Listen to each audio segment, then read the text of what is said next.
In addition to all the usual pre-baby preparations, Clarke Gayford says there are still boxes that need unpacking dotted about the house. He says he's been receiving tips from all over, including quite a few pointers from members of the public. As you might imagine, people are not shy about forthcoming with advice, and it appears that we have a book delivered at least once a week that has a note on it that says, this is the only book you'll need to read.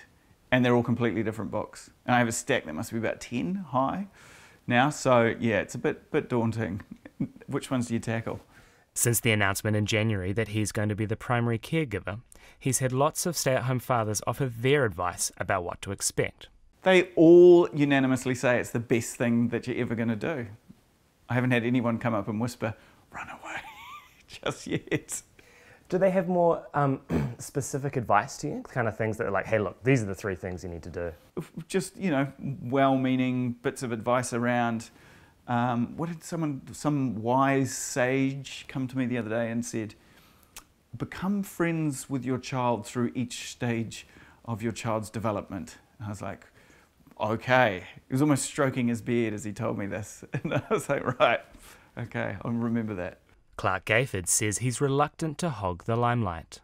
By and large, I've been almost embarrassed about it in the sense that it's just something that I you know, it was pretty obvious that that was what I was going to have to do, and I don't feel particularly special about doing that because I do know that there's lots of dads out there that have been doing this for years and years and years. So to have attention around that being something special that I was going to do doesn't really sit that comfortably with me. But it's been nice when the dads have come up and they've been really excited to tell you about how it goes and what you have to look forward to. The first couple aren't attending antenatal classes, instead taking a condensed working professionals version with a midwife. But he's toying with the idea of starting a parents group at the official residence, Premier House, in the capital.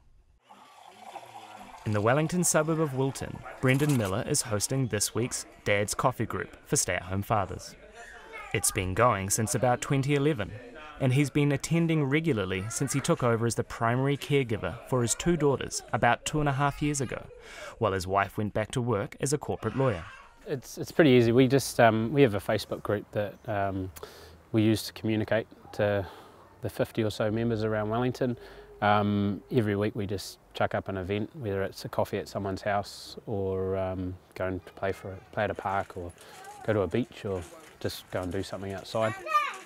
Originally from Edinburgh, Derek Milne looks after his 2 daughters, aged 6 and 4. He stepped into the role when the oldest was 3 months old. It's certainly the hardest job I've ever had. You know, it's long hours, tough bosses, you know, always complaining, never happy. But yeah, I don't know, these children test you, don't they? They push buttons that you never knew you had, and so I suppose it's that thing, you find out a lot about yourself. So with a bit of experience under their belts, what tips do the dads have for a soon-to-be stay-at-home father? Craig Smith's advice is to the point. Suck it up, yeah. Just do it, get on with it. It can be messy here and there, but at the end of the day, your kids will be thankful that you were there with them in those first few years. But Derek Milne is a little more philosophical. Yeah, just do it.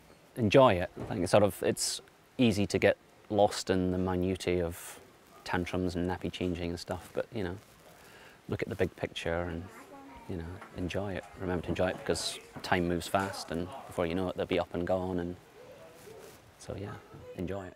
Now with just 5 weeks to go, Clarke Gayford says the anticipation is building. Do you remember when you were young and you got your Christmas presents went under the tree too early and you just would stare at them and think, what's in that? What's in there? What's going on?